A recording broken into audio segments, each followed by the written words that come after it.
Imagina una tarde fresca de noviembre. Se está poniendo el sol. El viento sopla con fuerza sobre el puerto de Niigata. Acabas de terminar, como siempre, tu entrenamiento de bádminton. Recoges la raqueta, la metes en la mochila y te despides de tus amigas. Decides volver a casa. Tan solo estás 7 minutos andando. Un trayecto que has hecho miles de veces. Pero llegan las 7 de la tarde y todavía no has vuelto a casa. Tus padres, al ver que no apareces, entran en pánico. Esto nunca había ocurrido. Tu madre, Saki, desesperada, va corriendo al gimnasio del Instituto Yori. Espera encontrarse contigo en el camino. Pero al llegar, el vigilante nocturno le dice: se fueron hace mucho rato. Policía, perros y luces podían verse en medio de la oscuridad. Medio pueblo grita tu nombre por un bosque cercano. Saki decide ir hacia la playa, mirando frenéticamente todos los coches aparcados cerca. Podía tener sentido buscar en la costa, pero algo más profundo llevó a tu madre a la orilla. En el mar de Japón, fuera de la vista, un barco tripulado por agentes norcoreanos se dirige a toda velocidad hacia la península de Corea. Y tú, aterrorizada, vas encerrada en la bodega. No habían dejado ni una sola prueba.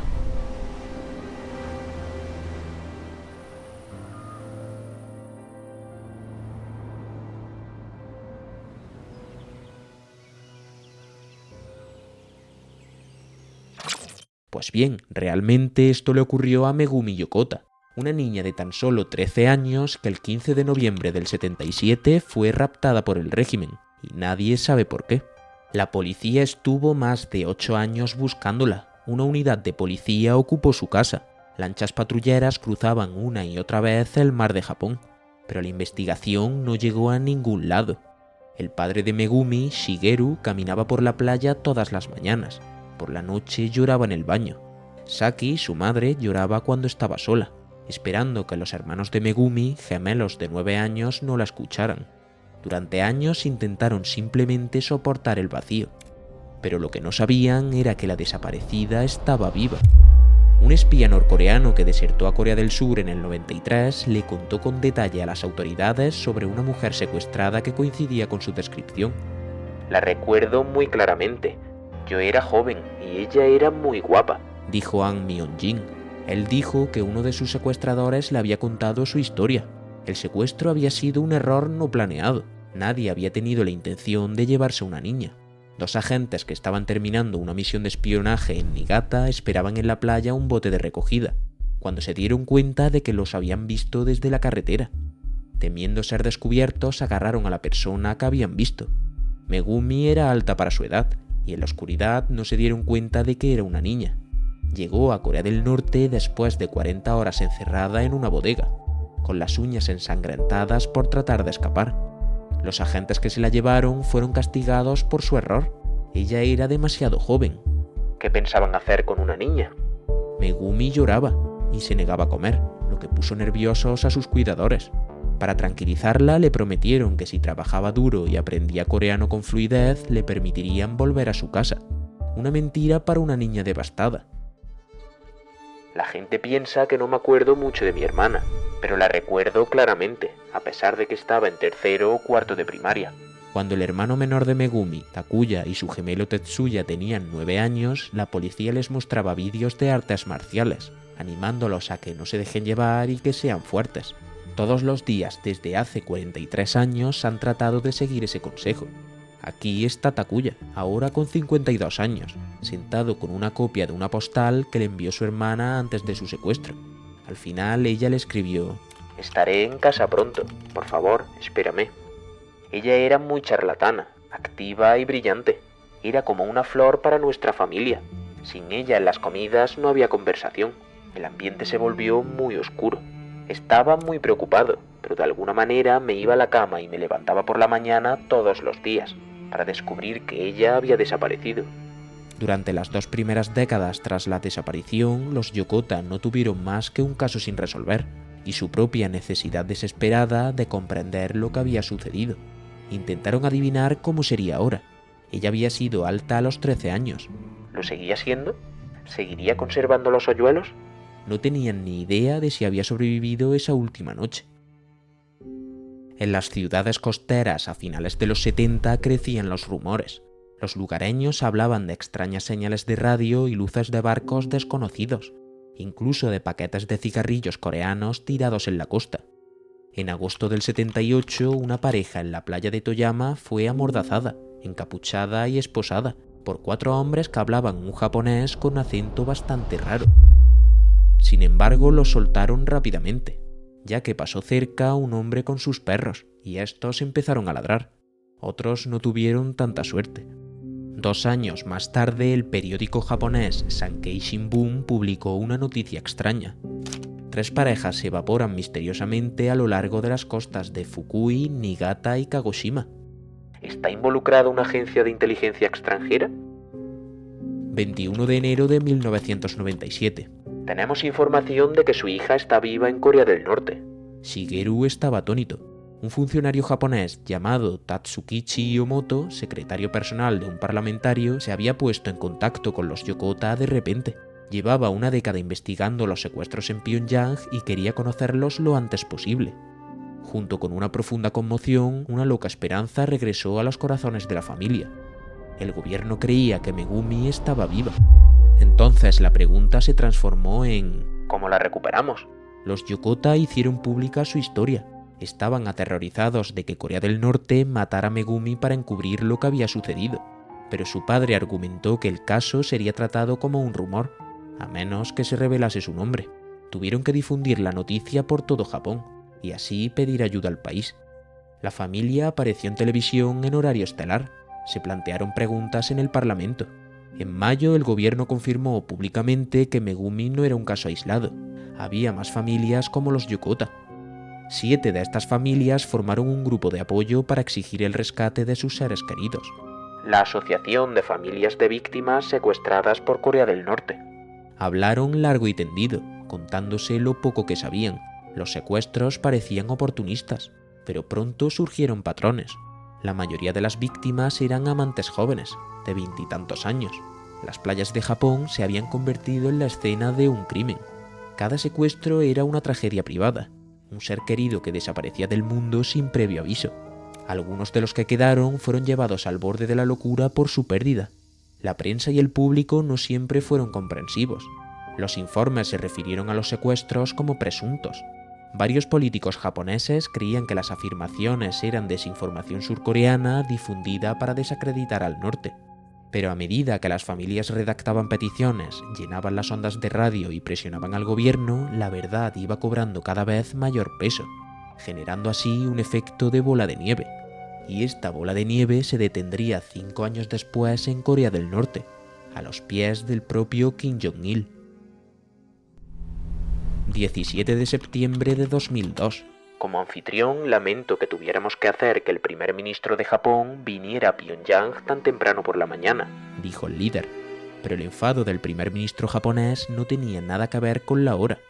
Había volado para discutir la normalización de las relaciones de Japón con Corea del Norte, con la esperanza de que ese paso impulsara su fama en decadencia. En cambio, se había metido en una emboscada diplomática. Después de una hambruna brutal en la década de los 90, de la cual hay un vídeo en el canal que te dejo por aquí, Kim Jong-il quería ayuda alimentaria e inversión, y una disculpa por los 35 años de colonización japonesa.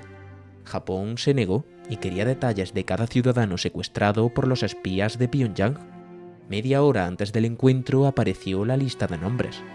Corea del Norte admitió haber secuestrado a 13 ciudadanos japoneses, pero dijo que solo 5 estaban vivos. Las causas de muerte dadas para los otros 8 incluyeron ahogamiento, asfixia por los vapores de un calentador de carbón roto, un ataque cardíaco en una mujer de 27 años y 2 accidentes automovilísticos en un país donde la gente no tiene coches.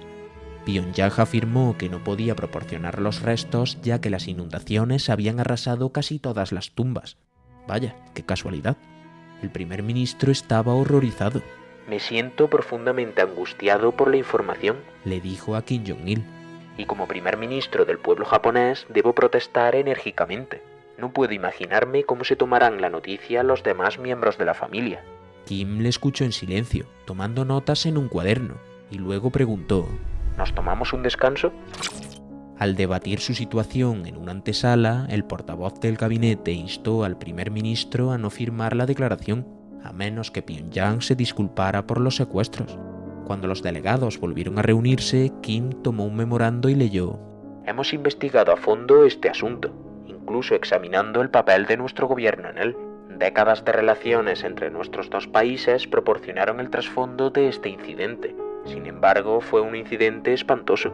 Tengo entendido que esto fue iniciado por organizaciones de misiones especiales en las décadas de los 70 y 80, impulsadas por un patriotismo ciegamente motivado y un heroísmo equivocado.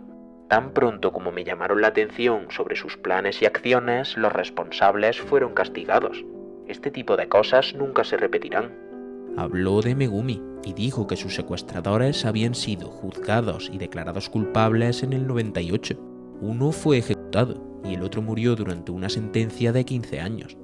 Me gustaría aprovechar esta oportunidad para disculparme sin rodeos por la lamentable conducta de esas personas. No permitiré que eso vuelva a ocurrir.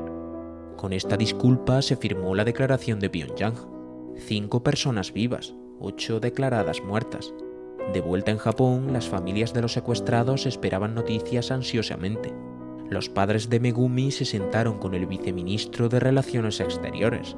Él respiró hondo y dijo: «Lamento informarles que Corea del Norte dice que Megumi se quitó la vida en un bosque el 13 de abril del 94, en los terrenos de un hospital psiquiátrico de Pyongyang donde estaba siendo tratada por depresión». Esta es su segunda fecha de muerte.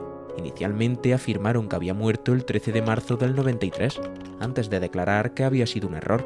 Como evidencia, Pyongyang aportó lo que dijo que era un registro de muertes de un hospital. Era un formulario que ponía «registros de pacientes que ingresan y salen del hospital». Pero entrar y salir del hospital había sido tachado varias veces, y en su lugar estaba escrita la palabra muerte. Japón le dijo a Corea del Norte que encontraba el documento muy sospechoso. Otra mujer japonesa secuestrada dijo más tarde que Megumi se había mudado a la casa de al lado, 2 meses después de la supuesta muerte de Megumi, y vivió allí durante varios meses. La familia Yokota no cree que Megumi se haya suicidado. Aún así, su madre encuentra escalofriantes los detalles de la historia de Pyongyang. «En Niigata teníamos bosques», le dijo al Washington Post en 2002. «Estoy segura de que los extrañaba. Estoy segura de que estaba muy sola. Por un minuto pensé que nos echaba tanto de menos que quizás se había quitado la vida. Pero al minuto siguiente dije que no, que eso no pudo haber sucedido, que no quiero que haya sucedido. No quiero que ella haya pasado por eso». 2 años después de declarar muerta a Megumi, Pyongyang entregó lo que dijo que eran sus cenizas. Llegaron en el 27 aniversario de su secuestro. Sus padres habían conservado el cordón umbilical de su hija cuando nació, una tradición japonesa, y así realizaron pruebas de ADN. Las muestras no coincidían. El científico que analizó las cenizas diría más tarde que podrían haber sido contaminadas, por lo que el resultado no es concluyente. Pero Corea del Norte en otras ocasiones había entregado restos extraños. Ya había enviado huesos que, según afirmaba, eran los del secuestrado Kaoru Matsuki, un hombre que dijo que había muerto a los 42 años. Incluían un fragmento de mandíbula que, según un experto, pertenecía a una mujer de unos 70 años. El 15 de octubre de 2002, los 5 secuestrados que, según Corea del Norte, estaban vivos, aterrizaron en el aeropuerto de Tokio. Bajaron del avión, los recibieron con banderas japonesas y pancartas caseras de bienvenidos a casa, y la pista se convirtió en un mar de lágrimas. Pyongyang había acordado que los 5 podrían visitar Japón durante una semana, pero nunca volverían a poner un pie en Corea del Norte. Solo 2 de los padres de las víctimas siguen con vida. Saki, la más joven, cumplirá 85 años en febrero. El padre de Megumi, Shigeru, murió el 5 de junio de 2020. Ingresó en el hospital en abril de 2018 y luchó todos los días para mantenerse con vida, con la foto de su querida hija junto a su cama. Pero después de todo queda una pregunta. ¿Por qué lo secuestraban? ¿Qué ganaba Corea del Norte con esto? Pues para responder a esta pregunta fue necesaria una terrorista convicta.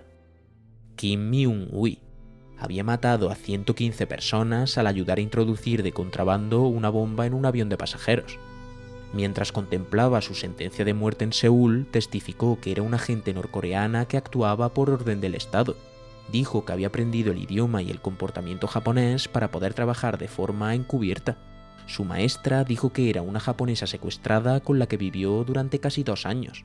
El testimonio fue convincente. Corea del Norte obligó a Megumi a trabajar como entrenadora de espías, enseñando el idioma y comportamiento japonés en una escuela de élite del país. El futuro líder Kim Jong-il, entonces jefe de los servicios de inteligencia, quería expandir su programa de espionaje. Los secuestrados no solo eran útiles como maestros, ellos mismos podrían ser espías, o Pyongyang podría robar sus identidades para pasaportes falsos. Podían casarse con otros extranjeros, algo prohibido para los norcoreanos, y sus hijos también podían servir al régimen. Las playas de Japón estaban llenas de gente común, lista para ser secuestrada, que no tendrían ninguna posibilidad contra agentes altamente entrenados. Todos los involucrados en esta lucha comparten un temor común: perder las esperanzas de que los secuestrados sigan vivos, dado a que ya habrán envejecido. ¿Habrían muerto ya de viejos en Corea del Norte? El tiempo pasa por igual para ambos lados, dice Takuya. También están envejeciendo, y creo que pasar 1 año o 20 años en Japón o en Inglaterra o Estados Unidos tiene un significado diferente que pasar la misma cantidad de tiempo en Corea del Norte. En Corea del Norte es muy difícil no solo seguir vivo hasta mañana, sino seguir vivo hoy. Si se probara su muerte, querríamos que sus huesos estuvieran de regreso con nosotros. Esa es la mentalidad japonesa.